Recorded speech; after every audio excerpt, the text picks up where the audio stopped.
अस्सलाम वालेकुम everyone, welcome to perfect recipe by Shamim. मेरी यूट्यूब फैमिली कैसी है? उम्मीद करती हूँ आप सब खैरियत से होंगे और मैं भी खैरियत से हूँ। सबसे पहले मैं आपको ये बताती चलूँ कि आज सिर्फ यहाँ पे दो इंग्रेडिएंट्स देख के आप सोच रहे होंगे कि बाजी क्या बना रही है, लेकिन आज मैं यहाँ पे आप लोगों के लिए इडली का बैटर, डोसे का बैटर, जिसमें से बहुत सारी साउथ इंडियन डिशेस बनती है, जैसे अप्पे हो गए, उत्तप्पा हो गया, इडली हो गया, डोसा हो गया, जीनी डोसा हो गया, बहुत सारे टाइप्स के साउथ इंडियन डिशेस बनते हैं। तो मैं आज आपको सिर्फ बैटर की रेसिपी दूंगी, जिसको कैसे मतलब भिगाना है और किस चीज़ों से बनाना है, क्या टिप्स है, क्या ट्रिक्स है, वो सारा कुछ बताऊंगी, ताकि मैं जब भी साउथ इंडियन डिशेस बनाऊं तो मेरे होममेड बैटर से ही बनाना बताऊंगी आपको। तो ये रेसिपी आपके लिए खास खास रहेगी। ये आपने इसको सेव करके रखना है अपने पास। ओके, यहाँ पे सबसे पहले मैं आपको इंग्रेडिएंट्स बताती चलूँ। ये है इडली रवा, जो इजीली मार्केट में अवेलेबल है, किराने की स्टोर में भी अवेलेबल है और कहीं मॉल्स में भी आप जाओगे, डी मार्ट वगैरह में, वहाँ पे भी अवेलेबल है। इडली रवा करके आता है। ये 500 ग्राम्स है और इसमें मैंने 1/3 कप यहाँ पे मैंने उड़द की दाल ली है, जो धुली हुई उड़द की दाल होती है बिना छिलके की, वो ली है। मैंने सिर्फ ये दो ही चीज़ों से इसको बनाना है। बाकी की चीज़ें किस तरह से करनी है, क्या टिप्स है, क्या ट्रिक्स है, वो सारे मैं आपको जब इसका बैटर ग्राइंड करूँगी और जब उसमें सब चीज़ें डालूँगी उस वक्त आपको पता चलेगा। अब सबसे पहले हम इसको भिगा देंगे करीब 6 से 7 घंटे। अगर आपके पास वक्त नहीं है तो आप सिर्फ 2 घंटा भी इसको भिगोने के बाद मिक्सी में पीस कर उसको फॉर्मेट करने के लिए रख सकते हो। ठीक है, इससे इसका 6-7 घंटे भिगने से इसका जो खमीर है, जिसको हम खीरा बोलते हैं, वो अच्छे से उठ के आएगा और इडली एकदम सॉफ्ट बनेंगी, डोसे एकदम क्रिस्पी बनेंगे। आइए मैं आपको इसको भिगाने का तरीका बताती हूँ। सबसे पहले मैं इसको खोलकर धोने के लिए बताती हूँ आपको। सबसे पहले ये इडली रवा जो है, इसको हम खोल लेंगे। खोलने के बाद इसको एक बाउल में हम डालेंगे। इस तरह का आप भी बड़ा बर्तन लें ताकि उसको अच्छी तरह से भीगना हो सके। अब इसी में हम उड़द की दाल डाल देंगे और इनको 3 पानी से अच्छा करके हम धोएंगे। धोने के बाद मैं आपको बताती हूँ कितना पानी डालकर उसको भिगोना है। यहाँ पे मैंने इसको अच्छी तरह से 3 पानी से इसको वॉश कर लिया है और अब इसमें मैं 3 ग्लास के करीब पानी डालकर इसको भिगो के रखूँगी।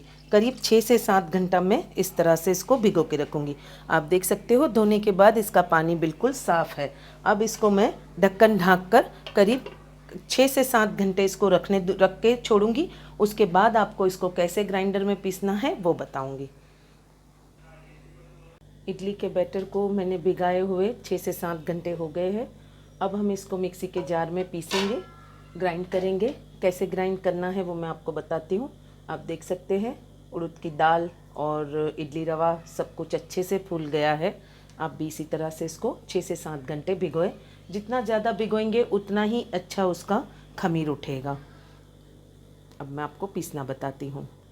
जिस पानी में मैंने इसको भिगाया था उसका सारा पानी मैंने रिमूव कर दिया है और ऊपर से पानी रिमूव करने के बाद ये कुछ इस तरह से दिखेगा।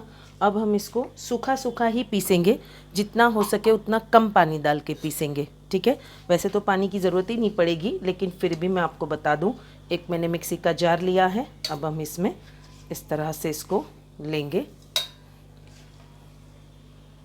और अब हम इसको अच्छे से पीस लेंगे। हमें ज़्यादा बारीक भी नहीं करना है, ज़्यादा दरदरा भी नहीं रखना है। मैं आपको बताती हूँ उसकी पिसाई कैसे करनी है। अब सबसे पहले हम मिक्सर ग्राइंडर में इस तरह से ले लिए हैं। अब हम जार को ग्राइंडर में लगाकर पीसना बताते हैं।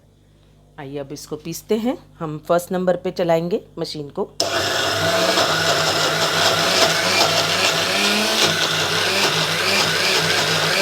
आइए अब मिक्सी को 3 से 4 बार मैंने घुमाया है। अब देखिए ये कुछ इस तरह से गाढ़ा दिखेगा। आपने भी इतनी ही थिकनेस रखनी है। जब हमें इडली के लिए चाहिए तो इतना थिक चाहिए और जब हमें डोसे के लिए चाहिए तो उसमें करीब ½ कप पानी डालने की ज़रूरत पड़ेगी। अब मैं आपको इसको उंगली में लेकर भी बता देती हूँ। ये देखिए कितना महीन पीसा है मैंने। ज़्यादा दानेदार भी नहीं है, ज़्यादा एकदम बारीक भी नहीं है। जिससे हम सारी आइटम्स बना सके वैसा पीसना है। हमने एकदम बारीक कर दिया तो फिर वो इडली जो है वो चिकनी बनेगी और सॉफ्ट नहीं बनेगी। ठीक है, अब हम इसको सेकेंड बैच पीसने के बाद आपको बताते हैं कैसे करना है। मैं सबसे पहले इस ग्राइंडर को एक बाउल में खाली कर लूँगी। जिस बाउल में मैंने भिगाया था उसी में मैं इसको खाली कर लूँगी। ये देखिए, मैं इसको खाली कर लेती हूँ। इसको रिमूव करने के बाद आपको सेकेंड बैच पीस कर बताती हूँ कैसे करना है। देखिए, मैंने यहाँ सेकेंड बैच भी इसका पीस कर रेडी कर लिया है। इसी तरह से अब इसको हम अच्छे से मिक्स करेंगे और क्या इंग्रेडिएंट इसमें और मिलाने हैं वो मैं आपको बताती हूँ। आइए अब हम इसमें इंग्रेडिएंट्स मिलाते हैं। फर्स्ट मैं आपको बता दूँ, सॉल्ट टू टेस्ट लिया है मैंने, बारीक वाला नमक, और ये है 1 टीस्पून जो है, इस पर लिखा हुआ है 1 टीस्पून। ये मैंने हाफ टी स्पून भरकर भजिए का सोडा लिया है, मतलब जो बेकिंग सोडा होता है ना, वो मैंने लिया है, जो हम पकोड़े वगैरह बनाने में इस्तेमाल करते हैं। इसका माप आप बिल्कुल एक ध्यान से देख लें, ये हाफ टी स्पून है, मतलब हाफ टी स्पून ही आपने भी डालना है। ओके, अब सबसे पहले हम इसमें ये डालेंगे, उसके बाद हम डालेंगे सॉल्ट, और ये डालने के बाद मैं आपको इसकी टिप्स देती हूँ। जो ये इतना गाढ़ा है वो गाढ़ा ही रहने दें, इसको पतला ना करें, और मिक्सी में जब पीसने के वक्त भी आप पीसें तो उसको बिल्कुल सूखा सूखा ही पीसें, क्योंकि जो रवा होता है, इडली रवा, वो पानी को सोख कर लेता है 6-7 घंटे भीगने के बाद, तो वो अपना ही पानी रिलीज़ करता है। जितना आप उसको थिक पीसोगे उतना ही उसका जो फॉर्मेट होता है, जो आटा, जब उसमें खमीर होता है वो खमीर अच्छे से चढ़ता है। ठीक है, और अब इसकी एक ट्रिक है, ये जो इतना गाढ़ा है इसको हमने इस तरह से अच्छे से एग मिक्सर से चलाना है। कम से कम 2 से 3 मिनट इसको चलाना है, एक ही डायरेक्शन में चलाना है, ताकि इसमें एक अच्छी सी हवा भर जाए। ये एक आपके लिए टिप है। इसी तरह से आप भी भिगाएं, जब आप इसको चलाओगे तो ये पतला होने लगेगा, इसका जो फॉर्मेट है वो पूरा पतला होने लगेगा। ये देखिए, पहले कितना गाढ़ा था, अब देखो रनी हो रहा है, ये रनी हो रहा है। देखिए, इसी तरह से आपने इसको इसी टिप और ट्रिक के साथ भिगाना है। जब आपको डोसा बनाना है तो इसको थोड़ा पतला करना है, करीब इतने हाफ केजी आटे में आपको आधा से पौना कप पानी लग जाएगा जब आपको डोसा बनाना है। अदरवाइज़ आपको इडली बनाना है तो ये आपको जितना थिक दिख रहा है सुबह में, जब मैं आपको बताऊंगी 6 से 7 घंटे भीगने के बाद, उस वक्त ये इतना थिक नहीं रहेगा, ये अपना पानी रिलीज़ करेगा। अब हमको एक ही डायरेक्शन में इसको घुमाना है 2 से 3 मिनट, उसके बाद मैं आपको बताती हूँ क्या करना है। अब मैंने इसको 2 से 3 मिनट एक ही डायरेक्शन में घुमाया है, आप देख सकते हैं ये रनी फॉर्म में आने लगा है। अब मैं इसको ओवरनाइट, मतलब अभी यहाँ के 7-8 बजे है इस वक्त, मैं सुबह के 7-8 बजे तक इसको इसी कंडीशन में ढक्कन ढाँक कर रहने दूंगी। मैंने इसमें नमक और भजिए का सोडा मिला दिया है। अब आपने इसमें कुछ भी नहीं मिलाना है, बस इसी कंडीशन में इसको ढक्कन ढाँक कर मैं ओवरनाइट रख दूंगी, और कल सुबह इसका आपको खमीर बताऊंगी कि किस तरह से वो उठा है। ठीक है, आइए अब हम चेक करते हैं। नेक्स्ट डे हो गया है, मैंने इसको करीब 10 से 12 घंटे हो गए हैं। सुबह के यहाँ पे मतलब 7 साढ़े 7 बजे हैं, और ये इसका इडली का बैटर मैं आपको चेक करवा दूँ किस तरह से उसमें उस खमीर आया है, कैसे फॉर्मेट हुआ है। आप देख सकते हैं ये कितना फुला फुला सा है। ये देखिए, आप देख सकते होंगे इसमें कैसी जाली पड़ी है।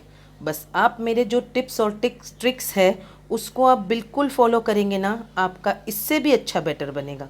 ये देखिए, अभी तो बारिश के दिन है, मानसून है, फिर भी इतना अच्छा कीड़ा उठा है। आप अगर गर्मियों के दिन में उठाएंगे तो बस उसको 5 से 6 घंटे काफ़ी हो जाते हैं गर्मी के दिनों में।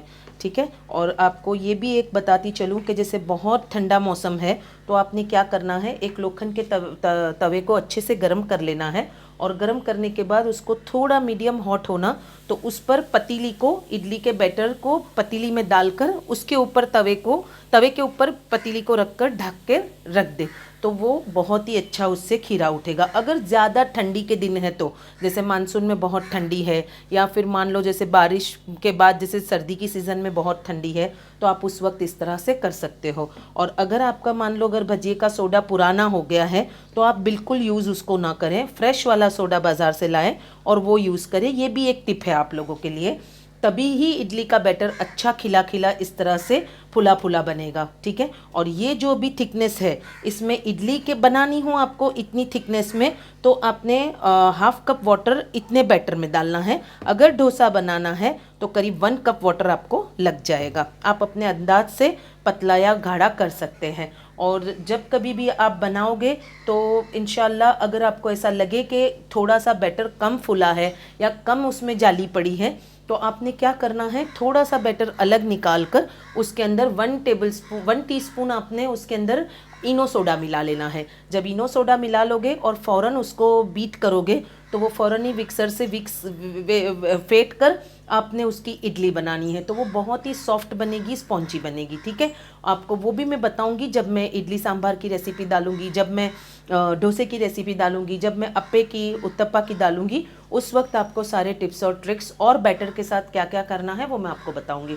तो ये लीजिए, बैटर अच्छा खासा तैयार है आपके लिए। बस ये इसी तरह से आप बनाएं, बच्चों को लंच बॉक्स में दें। और एक खास टिप, ये बैटर अगर आपका बच जाता है तो कुछ इडलीज बनाने के बाद इसमें करीब करीब आपकी 40 इडली बन जाएगी। अगर ये इडली बनने के बाद आपका बैटर बच जाता है, मान लो अगर 20 इडली बनाए या 12 इडली बनाने के बाद बचा है, तो आप उसको एक स्टील के कंटेनर में भरकर फ्रिज में 15 दिन रख सकते हैं। क्योंकि ये रेडीमेड नहीं है, ये होममेड है। 15 दिन इसको कुछ नहीं होगा। जब आपको बनाना है बच्चों के लंच बॉक्स के लिए या नाश्ते के लिए या इडली सांभर के लिए या डोसे के लिए, तो आपने क्या करना है, उसको 2-4 घंटे के पहले बाहर निकाल के रखना है, ताकि वो फिर से उसका जो खमीर है वो फिर से रूम टेम्परेचर पे आ जाएगा और इडली सॉफ्ट बनेगी, डोसा भी अच्छा क्रिस्पी बनेगा।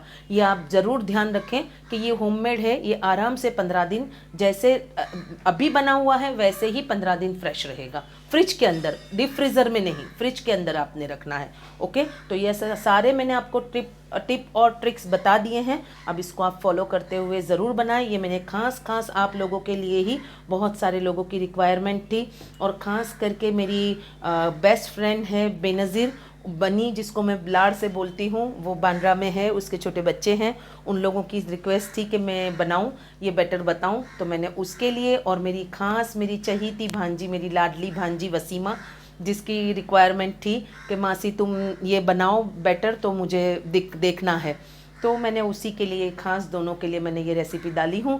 तो ये आप दोनों के लिए है, बेनज़ीर वसीमा, ये आप दोनों के लिए मैंने ये बनाई हूँ। आप इसको ज़रूर ट्राई करें और मुझे कमेंट बॉक्स में बताएं कि आपको कैसी लगी ये रेसिपी, ठीक है। अल्लाह हाफिज़, take care, love you all.